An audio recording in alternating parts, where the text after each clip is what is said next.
Hi, I'm Justin Sims from the Louisiana Assistive Technology Initiative, and this is my first introductory video of the quality indicators of assistive technology, which provide a national standard of how assistive technology devices and services are decided, documented, and deployed across education agencies. The QIAT provides a comprehensive framework for developing and rating the necessary policies and procedures that are only alluded to by the Individuals with Disabilities Education Act and most statewide AT plans. They never address a lot of the blanks. We know that the federal law and state laws mandate a clear documentation of AT consideration for all students with an IEP. Districts and agencies are responsible for AT evaluations, and they have certain protocols to go through. And there has to be a clear connection between the need of assistive technology and measurable goals and objectives in the IEP.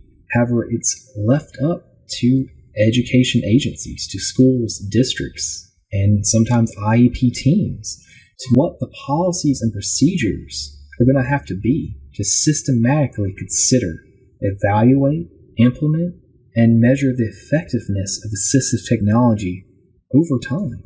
And there are several problems that can result from having poor or lack of policies and procedures for assistive technology.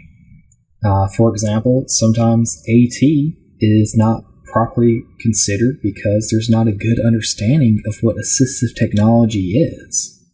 Maybe it's just a routine in the IEP, but we never think, what are the tools out there? What does assistive technology really mean? And how is it different from just using a computer? And another example, sometimes assistive technology may fail. It was considered, but now it doesn't work out because there wasn't any training. It wasn't implemented between environments correctly. And maybe it wasn't the most appropriate device or service to begin with.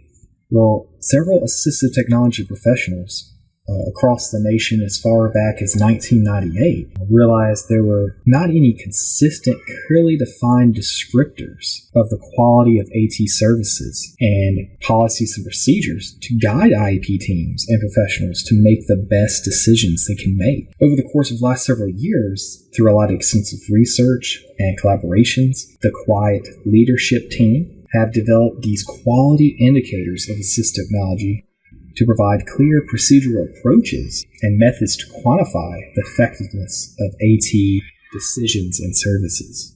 These indicators include consideration of AT, assessment of AT documentation in the IEP, AT implementation, evaluation of effectiveness of AT in transition, administrative support of AT, and AT professional development.